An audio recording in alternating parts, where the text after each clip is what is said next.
So today we're taking a look at a 7.62 by 39 AR15 that's having some issues. Now I'm not going to mention the brand of the upper receiver, but the lower is made by Armalite, and there's some issues with this rifle as far as trying to chamber and feed and cycle some lead tipped ammo, and it's not wanting to work right. It's not wanting to feed right. But then the other issue is once it chambers, it's getting stuck in the chamber and the bullet's pulling as you cycle the bolt and try to extract it. It just pulls the bullet right out of the case and dumps the powder into the action. So if you'll follow along, shortly I'll be posting a more detailed video on the diagnosis. We'll see what we find, and we'll make the repairs and go from there. Thank you. Bye. Hello everyone, welcome back to another episode of Smitty's Gunsmithing. Today we're going to be taking a look at 7.62 by 39 millimeter upper receiver for an AR. This upper receiver was mounted on a Armalite lower, but we're going to be examining some issues with this particular rifle today. This is a friend's rifle.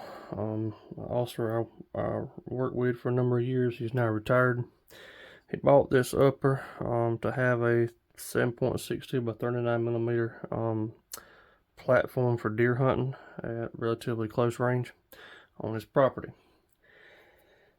He bought this, and he bought 3 ASC mags. He's got it labeled there with the caliber, so you can't see it very well, but these are ASC mags. And he went out to sight the scope in, and he shot some full metal jacket rounds sighting the scope in, and had some issue. Well, the full metal jacket rounds ran fine. Didn't have no issues there. However, the when he switched over to the cellular and bellet lead tip rounds that he wants to hunt with, he was having feeding issues out of these magazines, and the rounds didn't want to chamber right. Now, I believe these are either 5 or 10 round mags. I can't recall at the moment. I haven't even loaded one fully yet. But the full metal jacket rounds he had fed fine. And I'll show you those right quick. Those are global.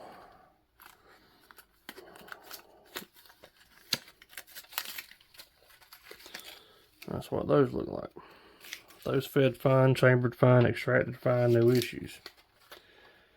So when I started looking at this rifle, first thing I noticed is I put 2 rounds with lead tips right here in the magazine.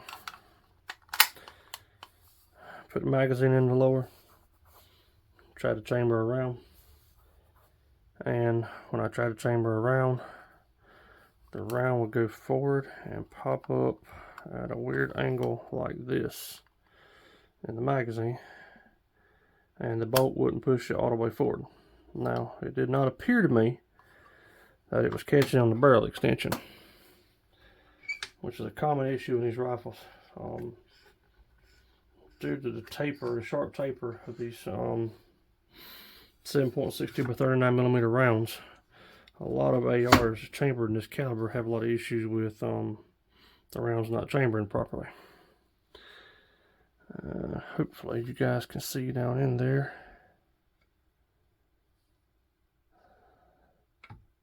Let me grab a flashlight right quick.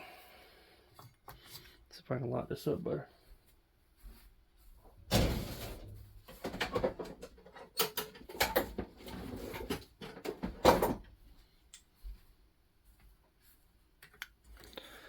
I don't have my monitor hooked up, so I'm having to try to look through the camera on my phone as I'm filming.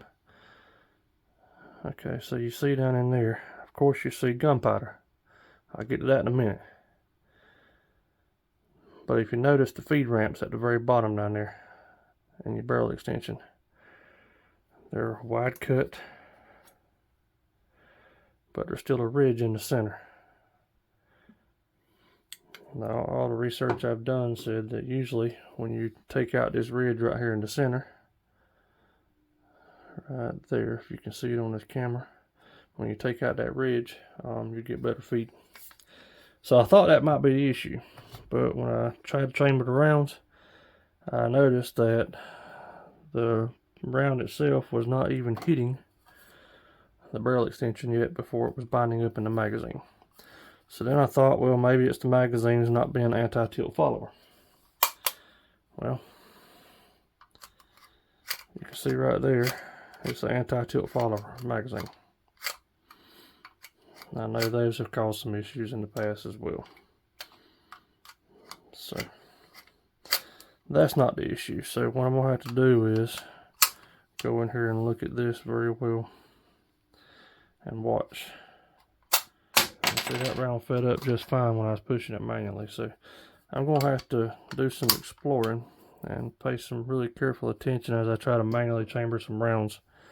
And I'm going to do both the full metal jacket and the soft points, and watch and try to catch and figure out exactly where it's binding up and what's causing the issue, because I'm not 100% certain on that yet, and I'm not going to bore you guys with all that diagnosis. When I do figure it out, I'll try to take a video showing real quick what's going on and what we need to do to correct it. But the other issue we're having is, once I got some rounds chambered, and there was an issue with the full metal jacket rounds, but these lead tips, once we got some rounds chambered and I tried to work the bolt and take them out of the chamber, my bolt didn't want to move, and I was sitting here messing with it back and forth. This is a left side charging upper. This is your bolt assembly right here, bolt carrier, and it has a handle right here that screws in with an Allen key or Allen bolt right here, and it's a left side charging upper. So I was trying to work the bolt and or the bolt carrier, and it wasn't moving at all. It wasn't coming back. So I got to messing with it and just finally went ahead and pulled on it real good and hard, and it opened up, and the result was the bullet stayed in the chamber, pulled out of the casing, which is why the gunpowder is all inside here. The extractor pulled the casing out, but there was enough pressure or enough grip in the chamber to retain this bullet and pull it out of the casing. And I had to take a cleaning rod and push it down the barrel and give it a few light taps to knock this bullet back out of the chamber. So there's something going on in the chamber that does not cause a problem with the full metal jacket rounds, but it does with the soft points. So I went back here and took some measurements with the caliper. On the full metal jackets, I got a cartridge overall length of 2.1905 inches. A bullet diameter, and I measured the bullet diameter right here, just above the neck. It's 0.3110, and I measured the actual case neck diameter right here, and I got 0.3340. So I went back and measured the soft points, lead tip soft point bullets right here. Had a cartridge overall length of 2.186, which is less than the full metal jacket. So I know the length of the bullet is not an issue. Bullet diameter is also 0.3110, and the case neck is 0.3330, which is slightly smaller in diameter than the case neck for the full metal jacket. So I know the cartridge overall length is not an issue, bullet diameter is not an issue, case neck diameter is not an issue. But if you notice, the soft point bullets are wider up here in this area than right here. So I started examining the round that got stuck in the chamber and was pulled out, and Trying to find that my lighting over here is not as good as at my other desk. But if you look, I'm trying to get something to point with here. And I don't know if this is going to show up on camera very well or not, but right here, there's a raised line right here where something was dragging in the chamber. And you can feel it with your finger actually. Left a rough place across the side of that bullet right there. So I'm thinking one of two things. Either when this chamber was reamered, it wasn't properly reamered, or the reamer was wore out and nearing the end of its service life, or there's a burr up inside the chamber that's going to have to be removed, and that burr is causing it to grab one of these lead tips, which are slightly broader at the very front than the full metal jackets, and the size difference right here between the two is enough for it to cause that burr to grab onto the bullet, and it's locking it up in the chamber and causing the round not to come back out unless it pulls it from the casing. So I will go ahead and say the brand, and I'm not knocking the brand of this upper at all. This upper was made and sold by Bear Creek Arsenal, and they're located not too far from me here in North Carolina. I'm not knocking them as a manufacturer at all. I don't take it that way, because right yet I still don't know exactly what the issue is, what is going on with the chamber. But I like Bear Creek's products. I've used a number of their products before, particularly some of the ARs I've built. I've built with Bear Creek Arsenal barrels, and I was using their 16-inch barrels chambered in 223 wheeled or wild, however you pronounce that. It's WYLDE, with a 1 in 8 twist rate on the barrel.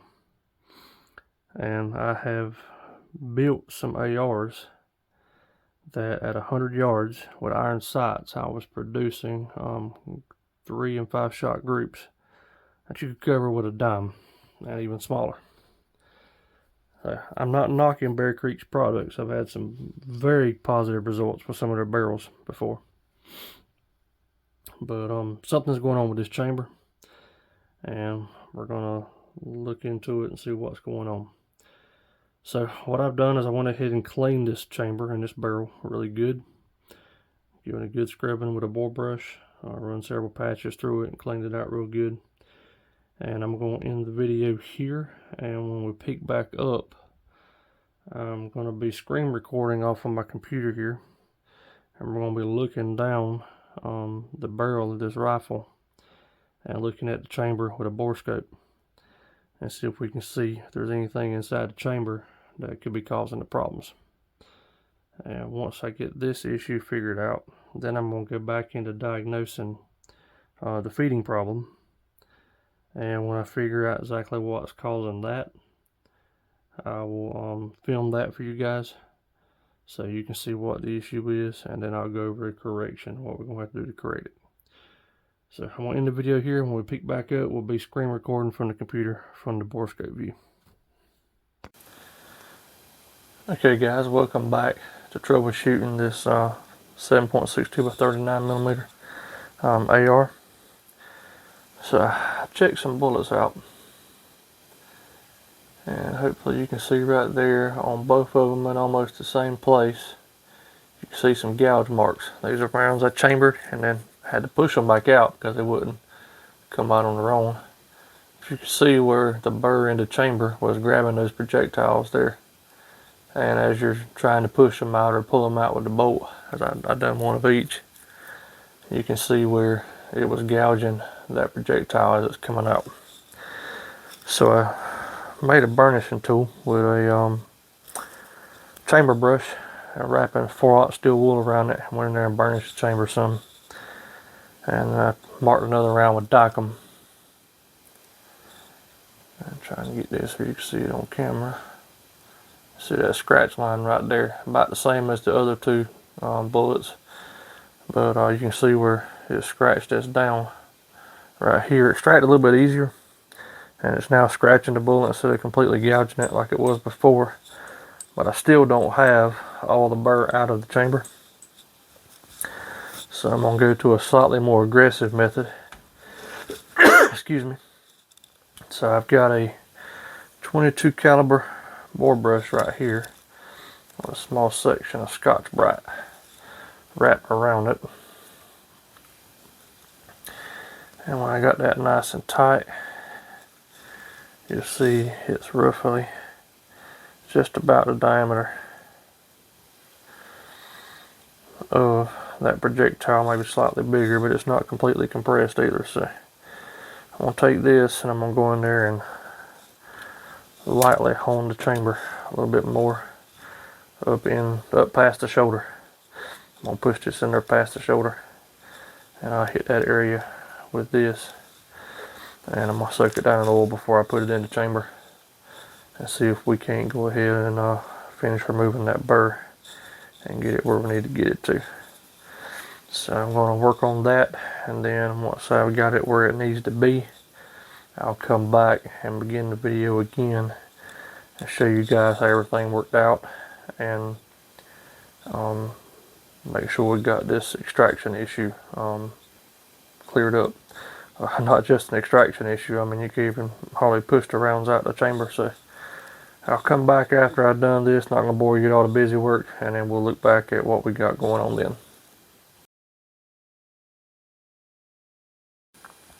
Okay everyone, welcome back. I want to do a follow-up video.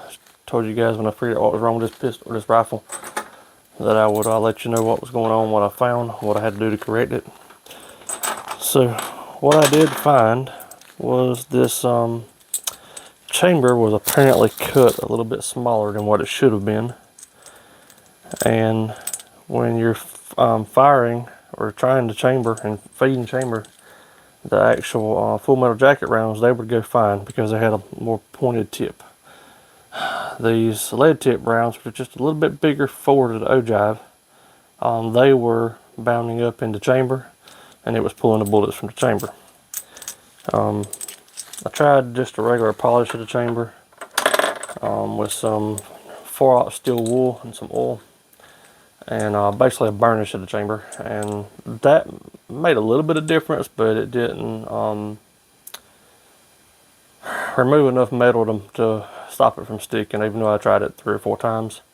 So what I wound up doing was taking a piece of wooden dowel rod, just smaller than the bore, or actually a pretty good size, smaller than the bore, and I cut some strips of sandpaper and cut a slot into the end of the piece of dowel rod, and wound sandpaper in the dowel rod with a lot of oil, and run that into chamber and spun it in my drill at a slow speed. And I started off at like 400 grit, went to 600 grit, then went to 800 grit. Polished it for about 30 seconds, maybe not even quite 30 seconds each time, maybe more like 15. And got the chamber smoothed up, and now chambers and extracts fine. I took it out and test fired 7 rounds through a magazine. It fed and extracted flawlessly, no issues there. And to demonstrate that we're not having the same problems as before, load up 5 rounds in this mag. These were the rounds that were causing issues to begin with.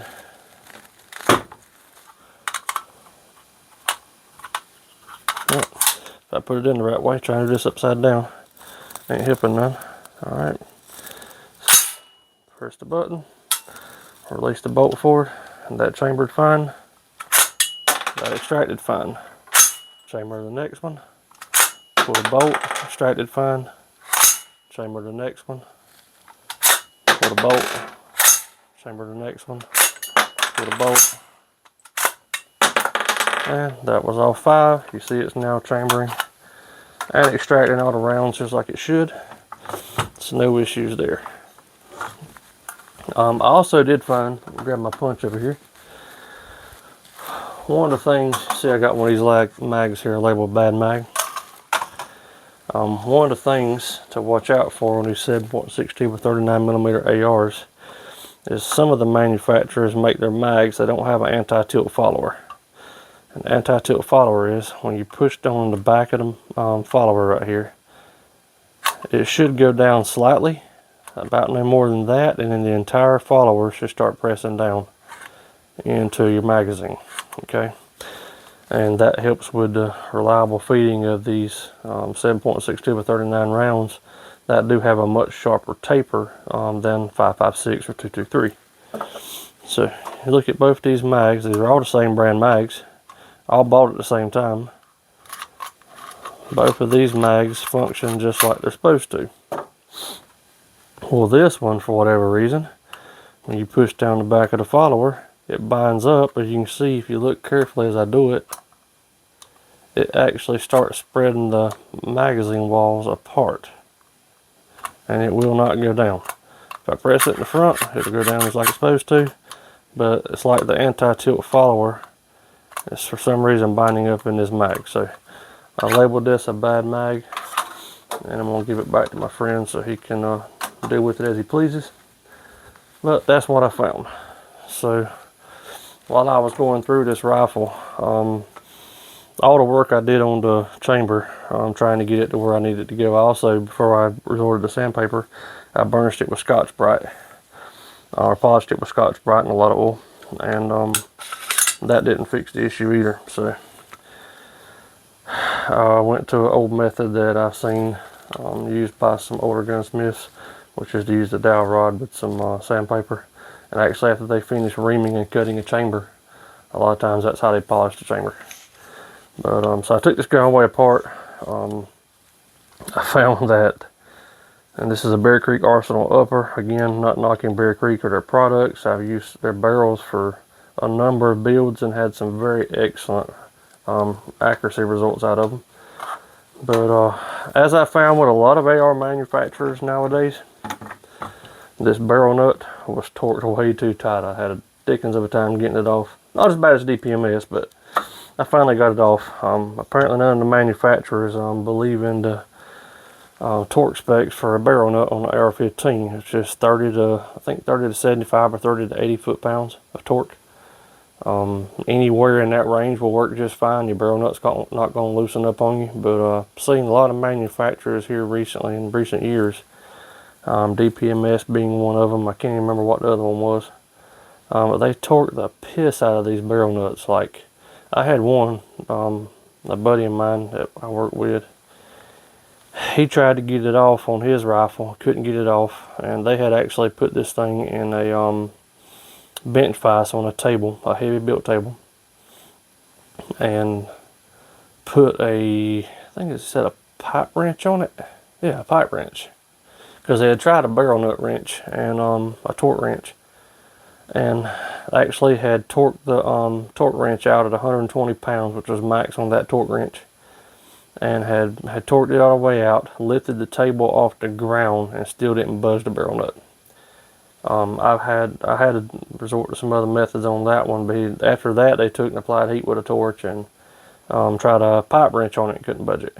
And I finally got it off, but I've seen a lot of ARs in recent years that are just torqued to death on the barrel nut. Like, I don't understand it, but I wound up taking the fore end off here, took the muzzle flash or flash hider off, took the gas tube and gas block off, took the barrel nut off. I think I had to use about 130 pounds of torque on this one.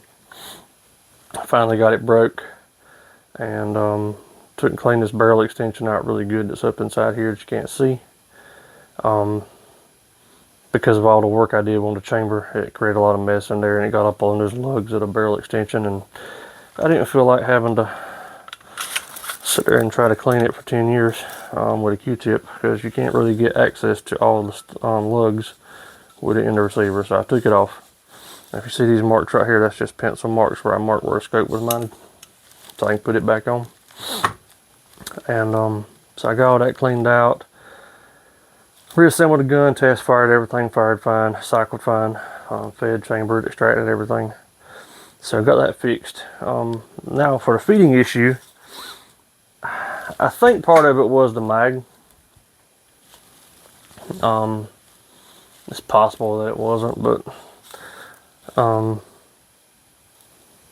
I'm sorry, I said that completely backwards. I tried a couple different magazines, had the same issue with the feeding in each one of them. I think part of the issue was this bad mag.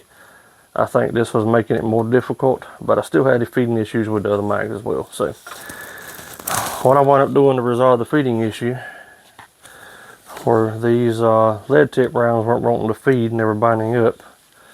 I'm going to try to get it where you can see down in here. I'm trying to hold this. Let me get a flashlight so I can show you guys that better.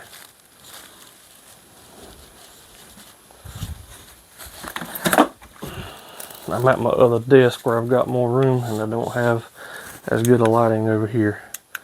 Let me turn this down to low so it doesn't overwhelm the camera. Alright, if you can see down in there, you see that big large feed ramp? Alright, that's what I wound up doing.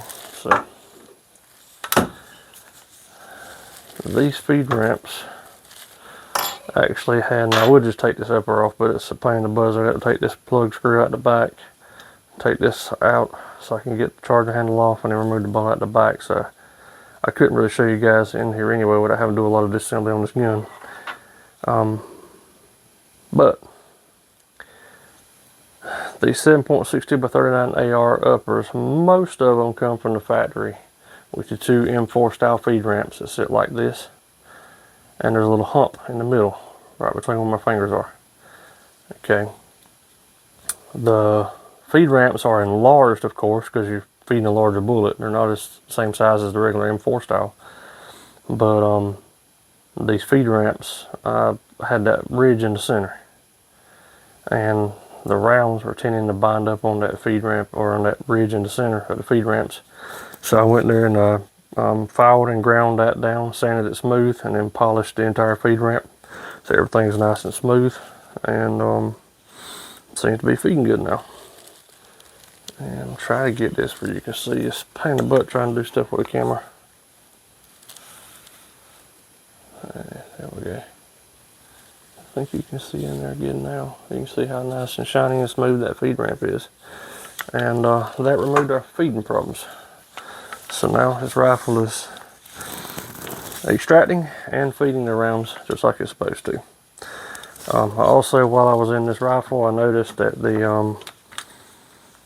was a little bit of play in the buffer tube. This castle nut wasn't quite as tight as it needed to be, so I had to take this all apart anyway and go up in there and clean all the gunpowder out from the rounds it had pulled out of the casing. So. And dumped the powder all into action. So I went there and cleaned all this gunpowder out of here, the lower, the upper, everything. Had it all apart. I mean, literally the only thing that wasn't taken apart on this gun was the bolt carrier group, and taking the mag and bolt catch and the front takedown pins out and detent. But everything else was taken apart on this gun. So everything's been tightened back up to spec like it needs to be. Check your castle nuts. These can loosen up over time if you don't stake them. Now, there's a lot of different opinions on whether you should or shouldn't stake them, and that rests on the individual user. My recommendation is I don't normally stake them.